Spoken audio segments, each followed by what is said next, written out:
Hello and welcome to the Healthcare Leadership in Action podcast from the Faculty of Medical Leadership and Management. My name is Judy McKimm. I'm Pro-Dean and Professor of Medical Education at Chester Medical School, Professor Emeritus of Medical Education at Swansea University Medical School and Associate at FMLM. This second series is focused on postgraduate leadership development and assessment. It is sponsored by the Dinwoodie Charitable Company as part of a project to improve leadership development and assessment for doctors in training.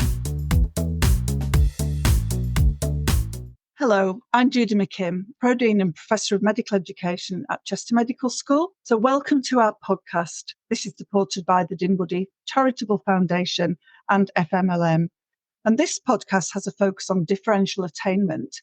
We're really aware, aren't we, of huge disparities in undergraduate medical education. We have many initiatives ranging from our outreach work with schools and colleges, contextual admissions, academic and pastoral support for students, equality, diversity, inclusion initiatives. And of course, we monitor our data in terms of input, in terms of outcomes, in terms of progress. But today, we're primarily talking about differential attainment in relation to doctors in training. It's a really topical issue. I'm really pleased to have with us today a great group of people with a passionate interest in improving education and training for all. I'd like to introduce Professor Sue Carr, who's Deputy Medical Director at the General Medical Council, and a team from the West Midlands and a little bit further who are responsible for training GPs. And they've undertaken a really interesting project, which they're going to share with us today. They will introduce themselves and their roles as we go along. First, I'd like to ask Sue how she and the GMC define differential attainment and why this is such an important national issue for medical leaders. Thank you, Judy. Thank you for inviting me to this. So when we're defining differential attainment, I'm going to actually sort of outline the definition that we use. So differential attainment is when we're talking about an unexplained variation in attainment between groups who share a protected characteristic and those who don't share the same characteristic. So that, for example, that can be in relation to an ethnicity, gender, sexual orientation, disability.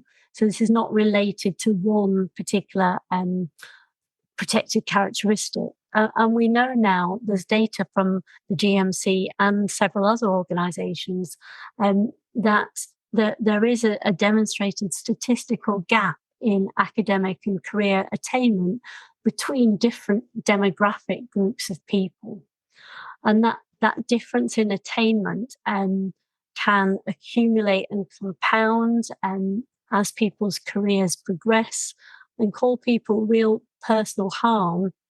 And it wastes valuable potential and resources and really can profoundly impact the career journeys of doctors who are affected.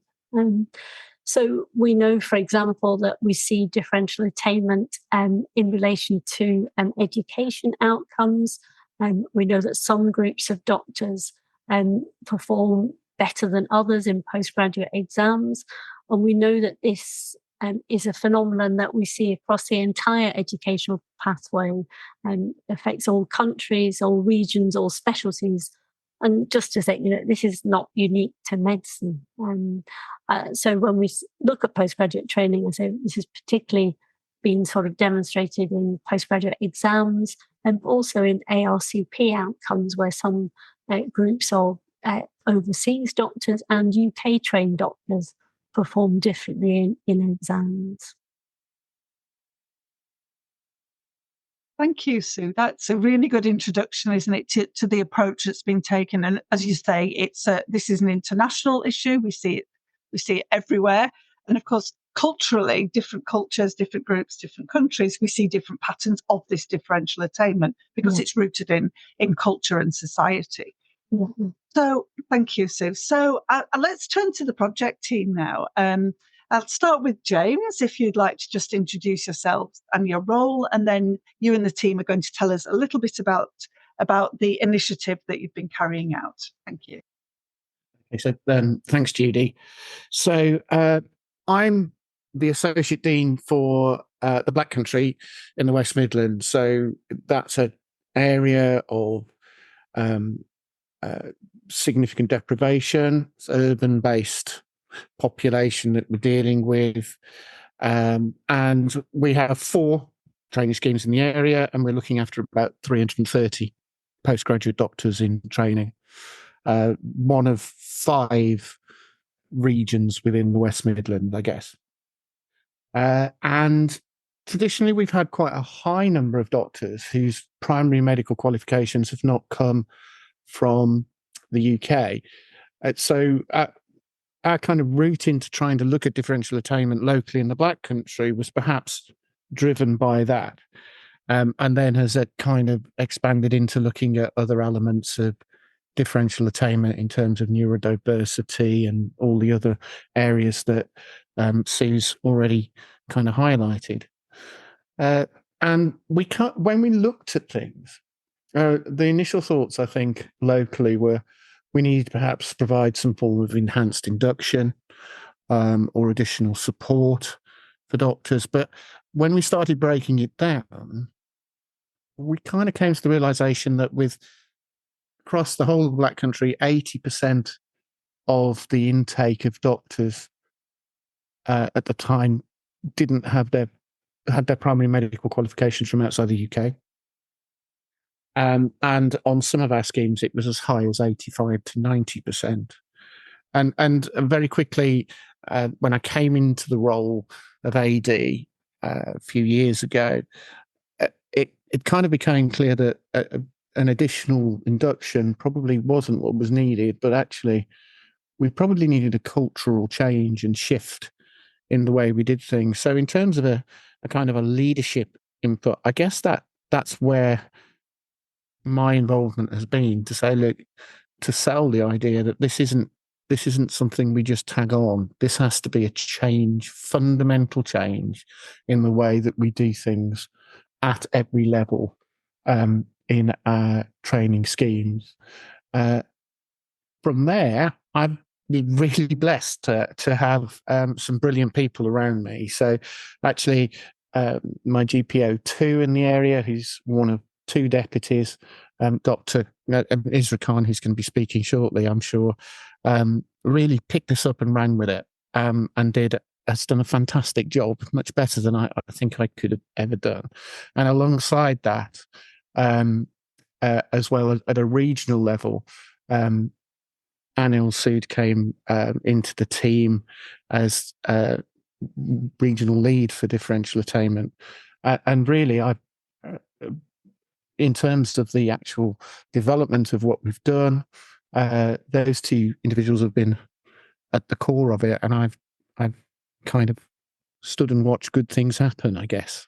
So I think probably good idea if I hand over to Israr, and he can take you through some of the initiatives we put together in the Black Country, and then I'm sure Anil will take the bigger picture across the West Midlands. So Israr, I'll hand over to you. Thank you very much for the introduction and your lovely comments, James. My name is Israr Khan, and I'm a training program director, or a TPD, in the Black Country area. And I work alongside James as his deputy. I've been a TPD for over 6 years now, but I've been working in this particular post in the Black Country for 3 years. As well as supporting the Walsall GP training program, I've been overseeing a project looking at reducing differential attainment in postgraduate GP education and training, and also improving exam outcomes in postgraduate GP exams. And I've been doing this alongside with James and Anil. Now, differential attainment is a key strategic priority area for us in the West Midlands.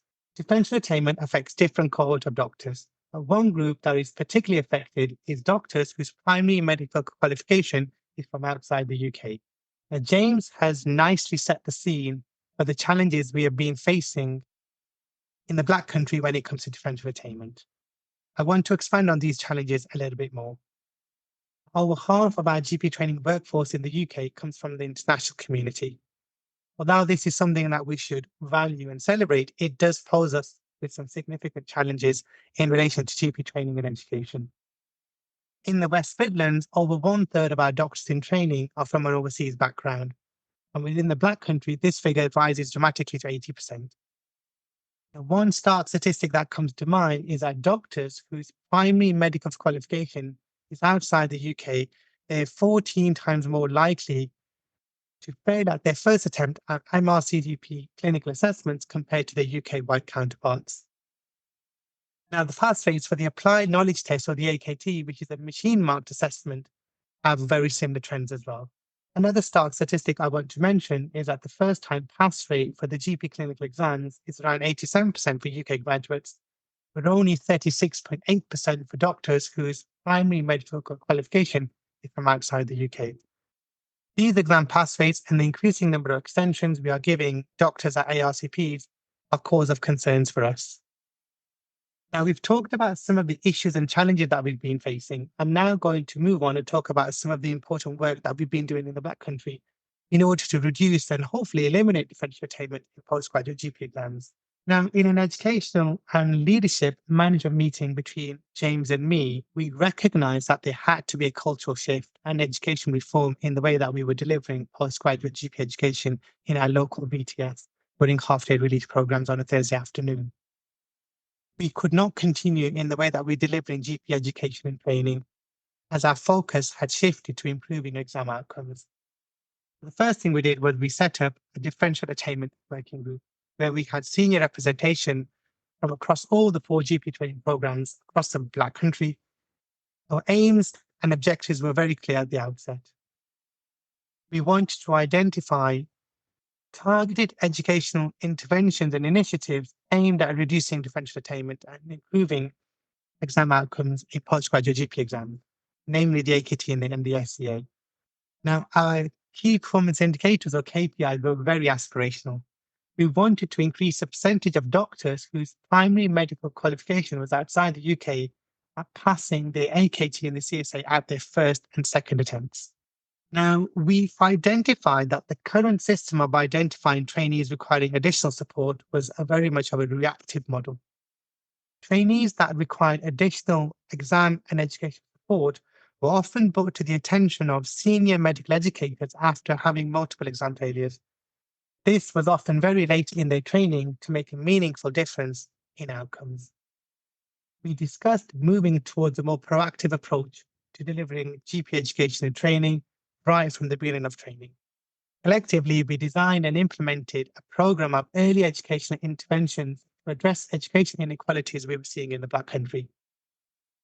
I want to talk very briefly about some of these education interventions that we've been delivering. In any given year, typically, we have 24 local VTS sessions in a year, and we dedicated 8 of these 24 sessions for exam support, for targeted exam support. This was a significant change in the way that we were delivering GP education in our local VTS. We set up 3 different support programs depending on the stage of your GP training. So for doctors in their first year of their GP training, or ST1s, we developed an educational program of 8 sessions going right back to basics, looking at communication and consultation skills training, looking at different questioning styles, language skills development, history taking, data gathering, and information sharing and giving. And all of these sessions were facilitated by TPDs who were passionate and had an interest in communication and consultation skills. Now, for doctors in the second year of their GP training, or ST2s, we looked at key areas that trainees were often underperforming in the applied knowledge test and developed targeted educational support in these areas, and also ran sessions looking at exam techniques. And for doctors in the third year of their GP training, we ran SCA exam support sessions with TPD or MRCGP examiner facilitation with professional role player simulation. In these sessions, we undertook a forensics analysis of the consultation, of the simulated consultation that the trainee would undertake, and we gave them focused SCA performance-related feedback. The current trainees who are approaching their CCT are the current cohort of doctors who would have been through this entire 3-year program of support. And we're hoping that this year and next year, we should have some outcome data on whether it's made any meaningful difference in terms of exam outcomes. Now, I also want to say a big thank you to our TPDs and trainers who have been instrumental in supporting in delivering this project as well. Now, what I would like to do is I would like to pass on the mic to my colleague, Anil Sood, who's been doing lots of work in the West Midlands in order to address differential attainment and improve exam outcomes. So thank you, Anil. Thank you, Israr. So as James and Israr have already said, my name's Anil Sood. I'm an Associate Dean in the West Midlands, and one of my areas of responsibility is differential attainment and improving outcomes. So I was appointed to this particular role in 2021, and we've been working. I talk about the regional strategy that we've tried to adopt, which is that what we wanted to do is to improve outcomes, but that's going to take time to actually prove that the interventions that we've made have made a significant difference in terms of reducing extensions of training and also exam improvement, because it's a 3-year training program. Isra has very succinctly highlighted the challenges that are faced by, if we're looking at differential attainment for people whose primary medical qualification is from overseas, and especially in the West Midlands, that we have a lot of doctors that are like that their exam results or pass rates are significantly less than those of their peers. Those figures are out there, and as Sue has highlighted, the GMC have very appropriately wanted us to try and make a difference to improve things. However, what we'd noticed is that some trainees were feeling very demoralised, because at the start of their training they were told that they were likely to struggle, and the results showed that, or there was evidence to say their exam pass rates were not as good. So what we decided to do as a strategy is to turn it on its head and to emphasise the positives and to make interventions early to make sure that people were supported appropriately to try and reduce their chances of not doing well. So we had things like earlier and improved inductions. This is not just for international doctors, but for all of our trainees who were starting in the West Midlands. So we started that with meet and greet sessions that trainees ran themselves, and they were overseen by senior educators, and they were looking at things like being new to the NHS, how does the NHS work, duties of a doctor, reflective writing, e-portfolio work. So a whole series of things spread over 7 or 8 weeks, starting before their training started in primary care. So it started in about July of their starting year for those who were August starters. Those sessions were so well received that they were hosted by the RCGP, and actually we've had trainees from across the country who've attended them. So they're all virtual sessions. So the proof of the pudding there is that actually word has got out and people are sharing the links, and they're more than welcome, because there are lots of generic things that we're talking about. The other thing that we're aware of is, although we have best intentions of trying to put interventions into place to help support colleagues in terms of being successful in their training, trainees themselves may view us with a degree of suspicion and or feel uncomfortable about being singled out. So we spent a lot of time and made a lot of effort to make sure that the messages that we're putting out were of a supportive nature, and we were not suggesting that people were likely to fail, but we wanted to give them the best chance of passing. And that was done explicitly by email correspondence with trainees, by the approaches that we took. And one of the best things that we did was to start training program directors and trainees one-to-one meetings right at the start of their training, in the August of those people starting. That was initially done just for primary medical qualification overseas doctors.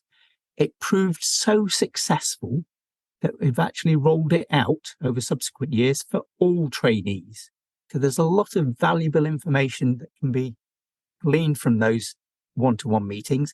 And also it demonstrates to learners that we are interested in them and want to help support them. The other major initiative that we've done is looking at how can we identify people early enough in their training to provide targeted intervention. And so what we did was to look at the study that Lincoln University did a few years ago, looking at the multi-specialty recruitment assessment scores, so the MSRA scores. And that study showed that people who scored over 500 were likely to have a fairly smooth transition through their training. And we inverted that. And so we looked at people who'd scored less than 500 and invited them to a 2-day course, which was separated several months apart. And that involved a session with me talking about the e-portfolio, ARCP process, and giving and receiving feedback. And then for them to have facilitated simulated patient sessions with an actor, an experienced educator, and receiving direct feedback on their performance, and observing their colleagues perform and giving them feedback as well. And the way that we tested how well that was received was to ask them to make a learning log entry in their e-portfolio, which was reviewed by myself a week after the session to see what they gleaned from it, to encourage engagement with the e-portfolio. And looking at the feedback from that, we've got a differential attainment fellow who's studied the last 2 years of input through that particular intervention, which is called In Training Assessment of Performance, or we've shortened it to ITAP. And the overwhelming self-ratings from trainees who attended are that they improved their confidence in things like consulting with patients, managing problems, their confidence of engaging with the e-portfolio, and their understanding of the LCP. So although, as I said at the beginning, we can't demonstrate exam performance yet, because this program only started in 2022, so the first cohort will get their SCA exams, their simulated consultation assessment exams, in 2025, we can demonstrate that they've improved their confidence ratings across a whole range of activities. And I'm going to pause at that moment and pass things back over to yourself, Judy. That's good. So a range of initiatives here. And I think, what I'm listening to, what I'm hearing is really what is at the heart of an inclusive leadership approach, isn't it? That we actually take that, as James said, that cultural sort of adaptive challenge task. Yes, there are some technical aspects, but actually we often find if we do something good for everybody, then everybody benefits. And as you say, it's like, not having steps and a ramp. You can just have a ramp because able-bodied people can walk up a ramp. Wheelchair user can't go up the stairs. And for me, that it's a cartoon actually. And it just sticks in my mind. It's like, do things for everybody. So I think but the targeted interventions are really important as well, because obviously some students have additional learning needs or whatever. Not students, sorry, tell them from a medical school. Learners need, some targeted interventions there. So I'd like to just bring this for a close. We usually do this on the podcast. I'd like to ask each of the speakers, this is the hardest bit, to give us one final summary point in relation to leadership, and then perhaps those wider aspects relating to equality, diversity and inclusion. For example, what key issues are still, hot in your mind? What worries you? What do we need to tackle? And what should we be doing more of, do you think, to address some of these issues? So Sue, can I ask you to go first, please? And then followed by James, followed by Israr, followed by Anil. Thank you, Judy. Thanks. Yeah, so really interesting to hear about the work in the West Midlands as well. That sounds great. And so I think as we've sort of been talking about, we've got lots of data now about differential attainment, and I think everybody's agreed that it's time to get on and act really to try and affect change in this area. So I guess my one point would be in terms of what medical leaders can do to help address some of the issues we know around differential attainment is to really use the opportunity to drive positive cultures in our workplaces, to demonstrate that compassion and empathy to our colleagues that we've just been talking about, to make sure they have a good welcome and feel valued in the workplace, and to help build our teams and get people to belong. And to be role models in our daily work and daily life. But I think most of all, I think it's really important that we're curious and to hear about different people's views and perspectives, and that we listen to what we're being told. So I think as leaders, whatever you do, different people have different roles in leadership, but whatever your role is, don't underestimate the personal impact that you can make by asking questions and being curious. So I guess that would be my challenge is, what questions can you pose to help drive this forward in your organisation? Sorry, that's more than 1 point, Judy. That's fine. I will forgive you soon. We've known each other long enough. So secret. It's absolutely fine. It's absolutely fine. James, what's your 1 point? I've known you long enough as well. Interesting listening to the story evolve again, listening to Israr and Anil.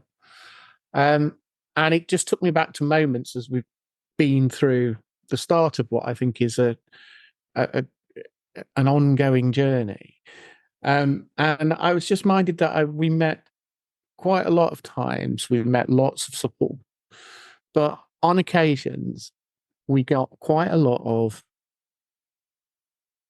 if it ain't broke, don't fix it type responses. And it suddenly struck me that actually the numbers suggest that something might be broke. And actually, it highlighted something really important to me in that no matter how good a leader you are or whatever background you've come from, you're still going to have your own internal biases and your own internal prejudices.